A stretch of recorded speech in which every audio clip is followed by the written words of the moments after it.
I'm going to be performing 5 poems for you off of my collection, Dirtskin, which is, yeah, you might be wondering why am I wearing a sweatshirt in the middle of a heat wave. I can be an idiot sometimes. But this first poem is about dancing badly. It's called Terpsichore. I ain't much of a dancer, but she taught me the way I move is okay, is okay, is okay, I'm okay. Jeez. I ain't much of a singer. She said my voice was shit, but my cover of Gravity made her laugh, so that's a hit. I ain't much of a lover, but I want to thank you for saying I look good when I'm pretty damn mean. I ain't much of a man, and I don't know what that means. Though I've learned I can cry and hide under the sheets. I ain't much of a son, always trying to get away, but I appreciate my roots for being fine with giving way. I ain't much of a brother, I was far too weak, but I hope my baby sister finds the balance in her feet. I won't make much of a father, I was born on the road. I don't want my daughters thinking gravel builds a home. I ain't much of a trailblazer, I fear my next step. So I stop and smell the flowers just to catch my breath. I ain't much of a patriot, I've stood to many flags. But I'm enough of a human to have my heart at half-mast. I only met you once, but I wouldn't mind to see if we could stumble together, we'd be okay, we'd be okay. We'd be okay? Jeez.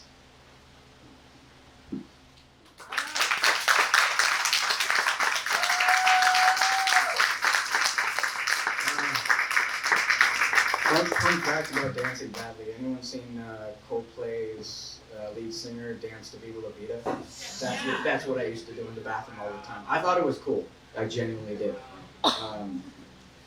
But yeah, this next poem is called Papa. Papa loves a land that doesn't let him reap what he sows. It turns and beats another crack into his soul. I've seen the weathering in his eyes. And I've watched from on the fence, our neighbors grin and gather, all their ill-gotten gains turn their spit into lather.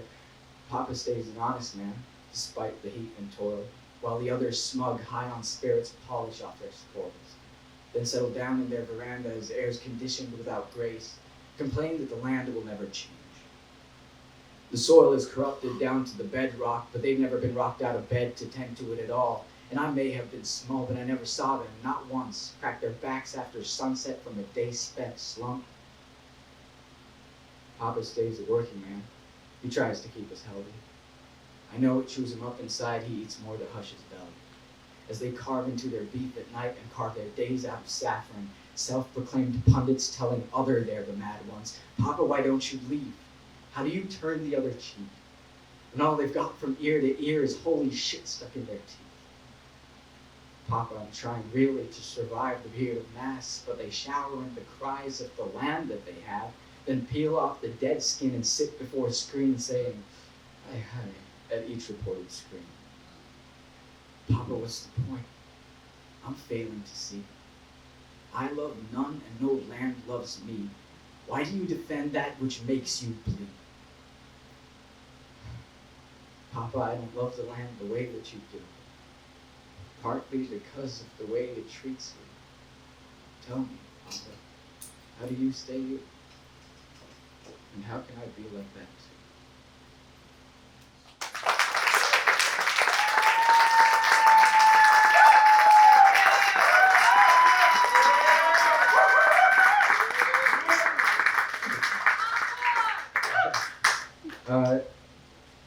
Yeah, I moved around a lot as a kid.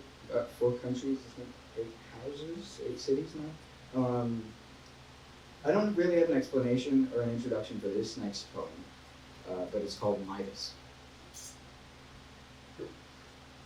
Boy wonder, wrong Midas. Turns everything to dust, can't figure out why life is like this. Wishes his hide was tough, but he has feathers instead. So he can't stay down, though he'd rather be dead. Dirtskin, rich mind. He's got a mental meadow, another one of a kind, where the wild things rove where he pretends he's a bear. where everyone's from far away and nobody cares. Deep-rooted, Masakichi. Honey on his tongue, but none left over to treat him sweetly. Rising walls have no rungs. No matter how he paws, they won't crumble to the ground like the kingdoms he has lost. Next in line, died scribbler.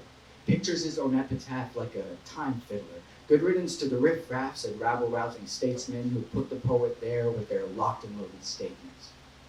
Reluctant soldier, unholy preacher. They broke him till he believed he was Frankenstein's creature. We could all be received with warm hugs and open hearts if we had no borders and we weren't bogarts. Lost boy grew up. Even if he found home, the window will be shut.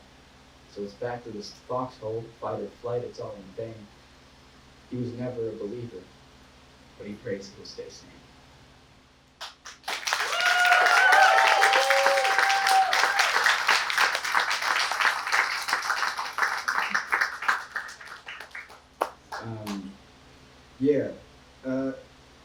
Masakichi, for those of you who are not familiar with, there's a book by Murakami called After the Quake, and but there's a story within a story about a bear called Masakichi, who learns to speak with humans and serves honey and stuff. So I was like, oh, that's cool. It's kind of pop between two worlds, you know? So this next poem I finished in the car over here. I don't have a name for it, but any fans of Otis Redding or Michael Bolton? Yeah. So you know the song "Sitting on the Dock of the Bay." Right? So whenever my dad used to sing along to that, the Michael Bolton version, he always mistook the line "I'm sitting here resting my bones" for "I'm sitting here resting my balls." So that's the first line of the poem. So let's get. Well, I'm gonna call this I'm sorry to say. All right, that's what I'm gonna call it. I can't be sitting here resting my balls. In fact, I shouldn't be sitting here in the first place at all. I have an appointment to keep, but I don't know where. I know you'd like me to stay. I'm trying hard not to care. It's easier if I don't tell you the truth. What's the point in getting attached to something you're destined to lose? I failed on that front, so kiss me like I'm off to war. Then hold me till I'm 40, sitting on the living room floor, watching our daughter kick a football through the coffee table legs and celebrate the goal with a bow of the head. I'll never be that graceful. You've seen my feet, trace the scars where the wild world sunk in its teeth. Now you and all the others said you thought it was endearing. A man on the move is but a romantic disappearing. But if I stay too long, alone in my head, I'll be like my grandpa, who knows characters better than he does his own friends. Truth be told, my reason for wanting love is so she may lay me to rest on tent and hush, just so I may say, hey darling, thank you for saving my soul. I've been breaking it on too many damn roads. I have a dead load so heavy it broke the pickup truck. Even the Bureau de Tabac is out of pick-me-ups. The next town over is where I hitch my luck. A sore thumb sticking out, someone will pick me up. Always the tourist, never the tour guide. I can show you the world, one bit of me at a time. And after I'm gone, I'll leave you a map in rhyme. But if I'm to carry the torch, I might have to leave you all behind. I'm supposed to be a nomad, but everything I have refuses to fit into one backpack. Maybe if I collect enough more things, it'll keep me around, overfill the boxes and shut the engine down. Truth be told, I don't know what I should want. Sacrifice a warm heart just for the art. Train a cold shoulder to be numb to the weight. I might be a different man if you look the other way. As for today, I'm sitting here resting my balls because I've been walking for too damn long.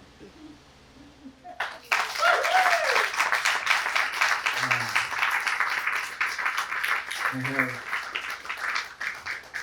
have one last poem for you. But before I say that, I've been Arnav Sibal.